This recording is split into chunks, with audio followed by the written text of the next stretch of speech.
दोस्तों हाल ही में मैंने अपने गेमिंग चैनल पे आउटलास्ट 2 गेम खेली और आप सभी ने उस गेम प्ले को काफ़ी एंजॉय किया। If you are one of दोस्त जिन्होंने मेरी आउटलास्ट 2 वाली गेम प्ले नहीं देख रखी है तो आप प्लीज़ जाकर उसे ज़रूर देखिए। नाउ इस गेम को देखते वक्त हम सब ने महसूस किया कि आउटलास्ट 2 की स्टोरी थोड़ी कंफ्यूजिंग सी थी और इस गेम की एंडिंग भी हमें ठीक ढंग से समझ नहीं आती।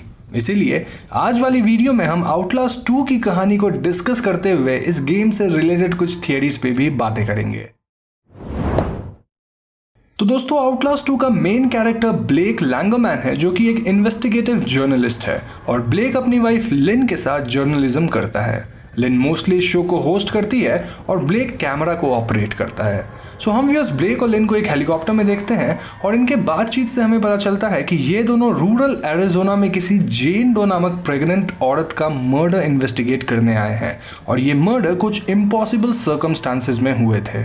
तभी अचानक हम गेमर्स एक लाइट देखते हैं और इसके ठीक बाद ब्लेक का हेलीकॉप्टर क्रैश लैंड करता है। क्रैश की वजह से ब्लेक हैलुसिनेट करता है और जब वो अपने होश में आता है तो उसे हेलीकॉप्टर पायलट की डेड बॉडी मिलती है जिसे किसी ने स्किन करके क्रूसीफाई कर दिया था। इतना ही नहीं दोस्तों, ब्लेक की बीवी लिन गायब थी और ब्लेक यानी हम गेमर्स लिन की तलाश शुरू करते हैं।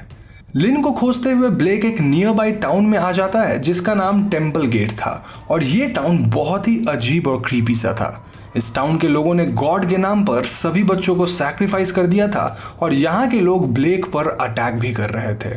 ब्लेक इन सब से बचते हुए एक चैपल में पहुंचता है जहां उसे लिन मिलती है और ब्लेक लिन के साथ यहां से भागता है। इस पॉइंट पे हम गेमर्स को पता चलने लगता है कि टेम्पल गेट का लीडर सुलिवन नॉर्थ है जिसे कई जगह पापा बोल के रेफर किया गया है और नॉर्थ ने एक कल्ट बना रखी है जो कि काफ़ी डिल्यूजनल और वायलेंट है। नॉर्थ के हिसाब से टेम्पल गेट नरक के दरवाजे पे स्थित है और लिन प्रेग्नेंट है जहां उसके पेट में पलने वाला बच्चा एंटी क्राइस्ट है। जब लिन और ब्लेक यहाँ से भाग रहे थे तो लिन को पेट में काफ़ी दर्द होता है as if she was actually pregnant, लेकिन वो प्रेग्नेंट दिख नहीं रही थी। खैर कुछ ही दूर जाने के बाद लिन को हेरेटिक्स पकड़ के ले जाते हैं और दोस्तों हेरेटिक्स एक एनिमलिस्टिक ग्रुप थी जो कि नॉर्थ के कल्ट के राइवल्स थे। हेरेटिक्स के लीडर का नाम वैल था और वैल एक एंड्रोजाइनस थी यानी कि उसका शरीर मेल और फीमेल दोनों का ही मिक्सचर था। तो यहाँ से पूरे गेम में ब्लेक अपनी बीवी लिन को खोजने में लगा रहता है और गेम के दौरान हमें बहुत सारी बातें पता चलती है जिसके बारे में मैं आपको एक एक करके बताऊंगा।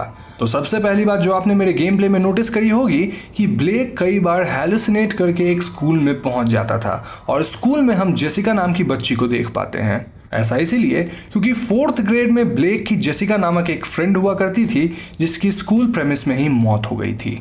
गेम को खेलते वक्त हम गेमर्स को पता चलता है कि जेसिका को इस स्कूल में फादर लाउटरमिल्च मॉलेस्ट करते थे या फिर करना चाहते थे और उन्हीं से बचने के चक्कर में जेसिका सीढ़ियों से गिर जाती है जिससे उसकी गर्दन टूटकर मौत हो गई। ब्लेक ये सब कुछ देख लेता है और उसे पता था कि फादर लाउटरमिल्च गुनहगार है, लेकिन वो फादर के डर से इस बात को छुपा लेता है। वहीं फादर लाउटरमिल्च जेसिका की मौत को कवर अप करके एक सुसाइड करार देते हैं और सभी को ऐसा लगता है मानो जेसिका ने खुद को फांसी लगा ली थी। The most painful thing was कि जेसिका ब्लेक को उसके साथ ही रुकने को कह रही थी, लेकिन ब्लेक फादर के डर से जेसिका को अकेला छोड़ गया था। इस पुराने इंसिडेंट की गिल्ट ब्लेक को आज तक सता रही थी और इसीलिए गेम के दौरान वो बार बार हेलुसिनेट करके खुद को स्कूल वाले सेटअप में पाता था। वहाँ का मॉन्स्टर और कोई नहीं बल्कि फादर लाउटरमिल्च का ही मैनिफेस्टेशन था जो कि ब्लेक को आज तक हॉन्ट कर रहा था। नाउ गेम में हमें जेन डो के बारे में भी कुछ बातें पता चलती है जब ब्लेक की मुलाकात एक ईथन नाम के बंदे से होती है।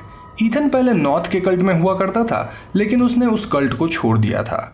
ईथन से हम गेमर्स को पता चलता है कि नॉर्थ असल में टेम्पल गेट्स की औरतों का रेप करता था और जब औरतें प्रेग्नेंट हो जाती थी तो नॉर्थ उनके पेट में पल रहे बच्चे को एंटी क्राइस्ट बोलकर मरवा देता है। ऐसा ही कुछ ईथन की बेटी एना ली के साथ भी हुआ था और ईथन ने एना को यहाँ से भागने की सलाह दी थी, who letter became Jane Doe, जिसकी न्यूज़ कवर करने ब्लेक और लिन इस जगह पे आए थे। गेम में आगे ईथन एक औरत के द्वारा मारा जाता है जो कि और कोई नहीं बल्कि अपनी आंटी मार्टा थी और मार्टा नॉर्थ की एक एग्जीक्यूशनर थी जो कि अजीब तरह का हथियार लिए बार बार हमें मारने की कोशिश में लगी रहती थी। तो मार्टा और टेम्पल गेट के डेंजरस लोगों से बचते हुए ब्लेक आगे बढ़ता है और गेम में ब्लेक को एक लेटर मिलती है जो कि हमें हिंट करती है कि आखिर टेम्पल गेट के लोग इतने अनस्टेबल क्यों हैं। दरअसल ये सब कुछ मर्कॉफ कॉरपोरेशन नामक कंपनी के कारण हो रहा था, जिन्होंने इस जगह की माउंटेन्स में एक एक्सपेरिमेंटल माइंड कंट्रोल स्टेशन बना रखा था। इस माइंड कंट्रोलिंग की वजह से यहाँ के लोग मेंटली अनस्टेबल हो चुके थे, और क्योंकि हेरेटिक्स माउंटेन के ज़्यादा करीब थे तो उन पर इसका सबसे ज़्यादा असर हुआ था। कई लोगों का ये तक मानना है कि इसी माइंड कंट्रोलिंग रेस की वजह से ही ब्लेक और लिन की हेलीकॉप्टर भी इस एरिया में क्रैश हुई। अब मर्कॉफ कॉरपोरेशन की और भी डिटेल्स हमें आउटलास्ट 1 गेम में शायद अच्छे से मिलती है, लेकिन मैंने उस गेम को नहीं खेल रखा है, तो I can not tell you more about this. Anyways, game में आगे ब्लेक को पता चलता है कि हेरेटिक्स लिन को अंडरग्राउंड माइंस में ले गए हैं और ब्लेक किसी तरह नीचे पहुंचता है। यहाँ एक अंडरग्राउंड टेम्पल थी जहाँ का नज़ारा एकदम अजीब ही था, और हम गेमर्स वॉल को उसके ट्रू फॉर्म में देख पाते हैं। अब इससे पहले हेरेटिक्स ब्लेक और लिन को मार पाते, नॉर्थ के कल्ट वाले लोग यहाँ आकर हेरेटिक्स को मारने लग जाते हैं, और इसी मौके का फ़ायदा उठाकर ब्लेक अपनी बीवी लिन के साथ यहाँ से बाहर निकलता है। इस पॉइंट पे हम गेमर्स नोटिस करते हैं कि लिन अब एकदम विजिबली प्रेग्नेंट थी और उसे चलने में काफ़ी तकलीफ हो रही थी। टेम्पल गेट में बहुत ही खतरनाक स्टॉर्म और लाइटनिंग थी, और इसी लाइटनिंग की वजह से चैपल का क्रॉस टूटकर आंटी मार्था को इम्पेल करता है, जिससे मार्था की मौत हो जाती है। यहाँ से ब्लेक और लिन चैपल में जाते हैं जहाँ लिन की डिलीवरी होती है, और इस डिलीवरी के ठीक बाद लिन की मौत भी हो जाती है। ब्लेक अपने हाथ में बच्चे को लेता है, और ठीक तभी हम गेमर्स वहाँ नॉर्थ को देख पाते हैं। नॉर्थ कहता है कि उसे अपने सारे फॉलोअर्स को मारना पड़ा, और वो ब्लेक से उसके बच्चे को मार देने के लिए कहता है। ऐसा कहकर नॉर्थ खुद को मार लेता है, और ब्लेक इस बच्चे को लेकर चैपल से बाहर निकलता है। बाहर का नज़ारा अजीब ही था, जहां पूरे गांव ने जहर खाकर काइंड ऑफ मास सुसाइड कर लिया था, क्योंकि दे वर प्रिपेयरिंग फॉर अपोकलिप्स। यहाँ सूर्य की रोशनी एकदम तेज हो जाती है, और ये लाइट ब्लेक को अपने चपेट में लेती है। इसके ठीक बाद ब्लेक की आखिरी विजन आती है, जिसमें वो चाइल्ड फॉर्म में जेसिका के साथ बैठकर प्रे करता है। यहाँ जेसिका कहती है कि she will never let him go, और हम गेमर्स जेसिका के नेक पे फांसी के क्लियर स्कार्स देख पाते हैं। This scene kind of suggests कि ब्लेक अब भी जेसिका को पसंद करता था, और अपने आखिरी सेम टाइम में वो खुद को जेसिका के साथ ही देखता है। आउटलास्ट 2 गेम यहीं पर ख़त्म हो जाती है। तो दोस्तों, ये थी आउटलास्ट 2 गेम की शॉर्ट स्टोरी, और अब मैं आपको इस गेम से रिलेटेड थियरीज और इसकी एंडिंग के बारे में कुछ बातें बताऊंगा। So the most controversial thing about this game is कि इस गेम की शुरुआत में लिन प्रेग्नेंट नहीं थी, लेकिन अंत तक हम उसे प्रेग्नेंट देखते हैं।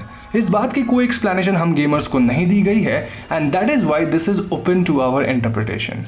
मेरा मानना है कि लिन की delivery and that last scene of Blake holding child was nothing more than a hallucination.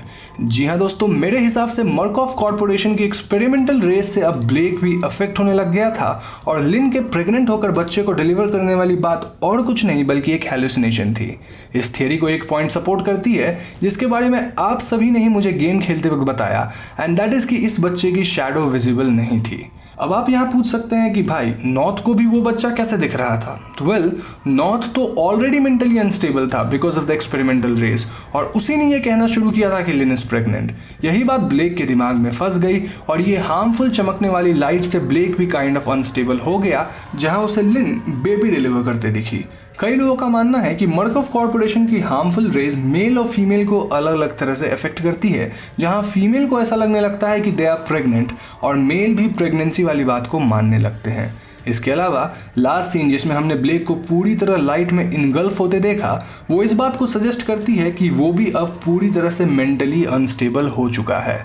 In general भी इस गेम में जहां भी लाइट दिखाया गया है, वहां हम ब्लेक को हेलुसिनेट करते देख पाए थे। अब यहाँ आपकी थ्योरी मेरे से डिफरेंट हो सकती है, लेकिन मोस्ट ऑफ द पीपल इस थियरी से अग्री करेंगे।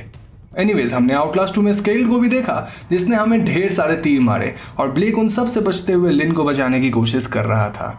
ओवरऑल अगर देखा जाए तो आउटलास्ट 2 की स्टोरी काफ़ी बढ़िया थी, जहाँ इसके कहानी का थोड़ा सा लिंक आउटलास्ट गेम से भी था।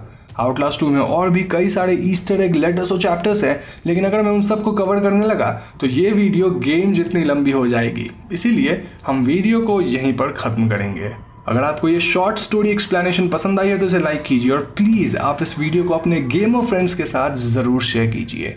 जल्दी मैं आउटलास्ट गेम की स्टोरी और मर्कॉफ कॉरपोरेशन की डिटेल्स भी आपके सामने लाऊंगा, तो अगर आप उस वीडियो को मिस करना नहीं चाहते तो हमारे चैनल लोगी प्लेस को सब्सक्राइब करके बेल आइकॉन को ज़रूर दबा दीजिएगा।